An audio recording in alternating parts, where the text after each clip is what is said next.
Hello, I'm Gaia Vince and welcome to my home museum. Today's object is an ancient Greek bronze sculpture of a deer. Actually, it's a museum reproduction, but it's made in a similar way and of the same material.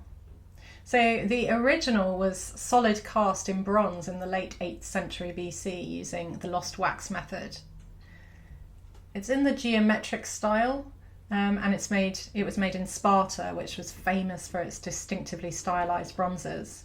And the rectangular plate that it stands on indicates that the deer may originally have adorned some wooden object, or whether it was perhaps attached to an offering tablet. Small bronze animals, most commonly horses, but also deer and cows and birds, were frequent dedications in the shrines and sanctuaries of ancient Greece. And they perhaps indicated the wealth or status of the donor. Statuettes like these have been found in abundance in major sanctuaries, including the ones at Olympia and Delphi and the Acropolis at Athens. Even though it's small, figurines like these were considered prestigious offerings, and they were much more precious than their terracotta counterparts, and that's because of the scarcity of bronze. Bronze, which has been oxidised here, was a remarkable invention, and it completely transformed societies. So before that they had copper, and copper had been discovered probably accidentally when potters fired their pots with mineral glazes that deposited little beads of the metal in their kilns. And hard copper blades could cut wood and bone, even stone.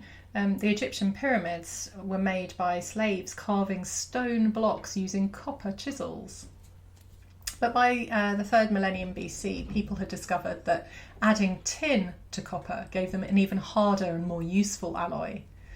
And bronze opened new trade routes because tin is relatively rare in the Earth's crust, and so it had to be sourced as far away as Cornwall in England and all the way across to Afghanistan along tin routes, which spread ideas as well as commodities.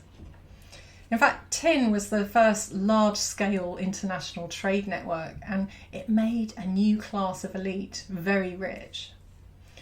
But when these trade routes were abruptly disrupted in 1200 BC by this wave of invasions by nomadic societies, people had to look for an alternative to bronze, and they found it all around. Pretty much every rock contains some iron, the most democratic metal.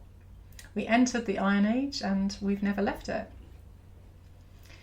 Bronze became relegated, perhaps elevated, to decorative usage, like making statues. And we still use it for this purpose today.